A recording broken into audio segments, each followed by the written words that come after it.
So today we are going to paint our pear by Paul Cezanne, because he's the still life artist we're talking about. You can have your pear more this yellow-green look. I did mine kind of this orangey brown color. You can do whatever you want on yours. So on this one, I use the color yellow, just like the other one I'm about to do, and red. And when they mixed, it created an orange. I still will use the white highlight like I do for your sample.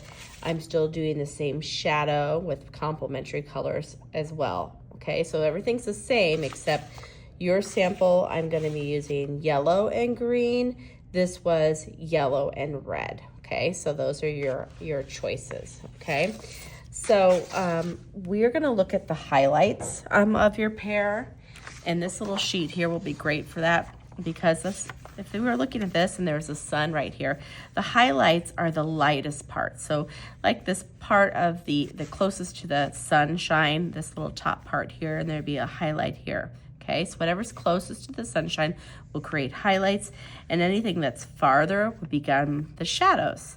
So we're not gonna mix the two. We're gonna have highlights and shadows. We'll have some more shadows right in there on your pear, okay? And we're gonna be kind of using this little method for this little image here, okay? So the very first thing we're going to do is we're gonna paint all of this, including the stem, the leaf, the stem, everything with this yellow, okay?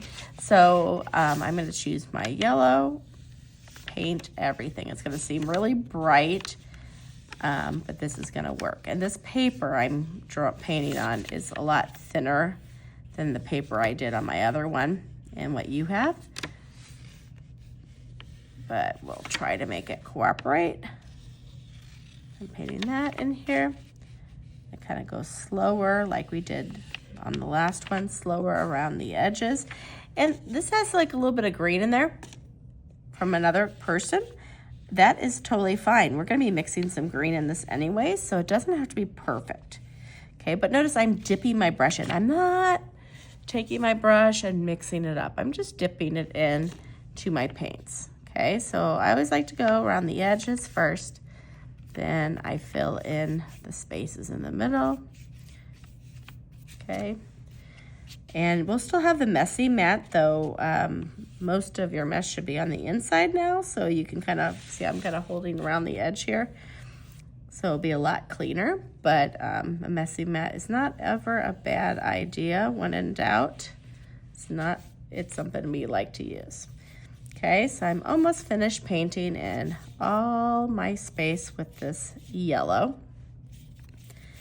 And then I'm gonna then think about my highlight next, which is the white. Okay, so I painted that at yellow. So then I'm going to put a little highlight. So the sun is gonna come on mine, is gonna come on this left side. You could have it the other way too, but I'm gonna have my sun coming down on this way. So this has been used by other classes, but I'm still gonna use it. So I'm gonna use white. I'm gonna put some white right here. See a little bit of blue got on there? That's still fine. So I'm just gonna put white here and then white down in this area, okay? For a little highlight. Okay, now in this shadow area, I'm gonna use green. Okay, now it's gonna be really dark right now, okay? And that's okay. So I'm gonna put green on here, but then I can dip my brush into the yellow and put yellow right on top of that green, and it's gonna lighten it. Okay, I'm gonna go kind of slow around the edges again.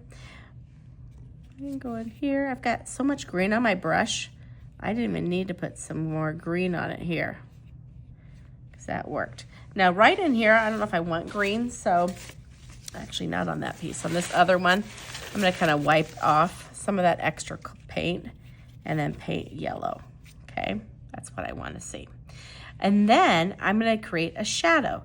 So the best two colors I personally like are red and green for shadows, because red and green are opposite on the color wheel.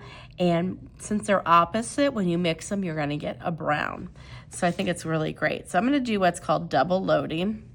I have both red and green on my brush, and I'm only gonna put this down where I think it's gonna touch like the table. the darkest shadow. So just kind of around the edges. I am not taking this and blending it really deep into my project. And if it seems like it's too green or seems like it's too red, then just add a little more green on top of it. But I actually like the way it looks. Now, I could go into the water now. Okay, rinse out my brush. I kind of wipe it. Then you're gonna have a dry paper towel to kind of wipe it off on.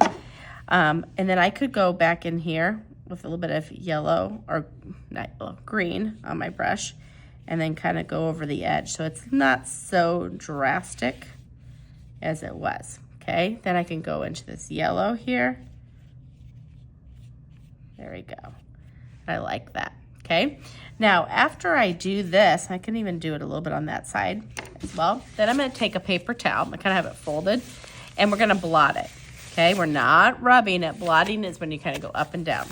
So we're gonna give this up and down look, and I'm even letting the colors kind of pick up and mix over each other. This is gonna give it kind of a canvas effect. And it's gonna kind of also, when you do this, I'm picking up some of the color and moving it into another area. And I really like it because it gives it a nice painterly quality. So my pear is pretty much done. Now I'm gonna work on this top part here. So I've already painted that with the yellow. So now I can go like this and green over the bottom edge. And then I'm gonna kind of divide up my space like this. So I like to work upside down, but you can kind of see I've painted one side, the bottom part, half with green, okay? Now, I'm not gonna clean out my brush. I'm gonna go into the yellow and then paint this top part with my yellow, okay? And leave it like that. Now my stem is gonna be green and yellow, or green and red, which are complements mixed together. Now this brush is pretty big. Let's see, I think I have another one that's a little bit smaller. That's a little bit smaller. So I'm gonna go green, red, okay? Notice I didn't mix it in here. I just dipped my brush, and then I'm gonna go right on top. That's very red. But if I kind of go over it a little bit more, or add a little more green to it, then it's gonna become a little more brown. And then I'm gonna mix the color right like that. I can also go green, red, right here to create like a little shadow at the bottom of my leaf. Okay, and then I would be done. So we would be finished with it. So remember, this one I painted all yellow first. Then I took the white and the highlights. I then took the green over here. And then for the shadow, I used both red and green because they're complements. And remember, I didn't use very much, a very tiny amount of paint on my smaller brush. And I just did it around the edge, the area that would be like touching the table, okay? Then I kind of cleaned out my brush and rinsed it off, wiped it off, and then I went to the leaf. And the leaf, I took green, and I put the green at the bottom first, then wash out my brush, then I dipped it into the yellow and did that part.